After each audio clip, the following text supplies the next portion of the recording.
For students. एक बार एक college में 4 दोस्त पढ़ते थे। चारों एक ही क्लास में थे, इसलिए इनके बीच की दोस्ती काफी गहरी थी। एक दिन कॉलेज में अनाउंसमेंट की गई कि कुछ दिन बाद आपका एग्जाम लिया जाएगा। लेकिन ये चारों दोस्त भूल गए और एग्जाम की एक रात पहले ये चारों दोस्त पार्टी के लिए बाहर चले गए। अगले दिन जब चारों दोस्त कॉलेज गए तो उन्होंने देखा कि एग्जाम का टाइम ही खत्म हो चुका है। तब इन चारों दोस्तों ने एक प्लान बनाया और कार का ऑयल अपने कपड़े पर लगाया और अपनी प्रिंसिपल के केबिन में जाकर प्रिंसिपल से कहा, हमारी कार का टायर पंचर हो गया था, इसलिए हम एग्जाम नहीं दे पाए। प्रिंसिपल ने कहा, ठीक है, तुम कल कॉलेज आना, कल तुम्हारा एग्जाम ले लिया जाएगा। चारों दोस्त खुश होकर वहां से निकल गए और ये सोचने लगे कि आज तो हम बच गए।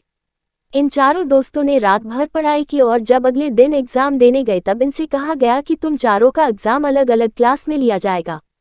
चारों दोस्त अलग अलग क्लास में जाकर बैठ गए, लेकिन जब इनके हाथ में क्वेश्चन पेपर आया तब इनकी आंखें खुली की खुली रह गई, क्योंकि क्वेश्चन पेपर में सिर्फ एक सवाल लिखा था कि कार का कौन सा टायर पंचर हुआ था। चारों दोस्त हैरान हो गए। तब उनको अपनी गलती का एहसास हुआ। सीख, हमें कभी झूठ नहीं बोलना चाहिए, क्योंकि अगर आप जिससे झूठ बोल रहे हो और उसको आपके झूठ के बारे में पता है तो आप सिर्फ उसकी नज़रों में ही नहीं बल्कि अपनी नज़रों में भी बुरे और छोटे बन जाओगे।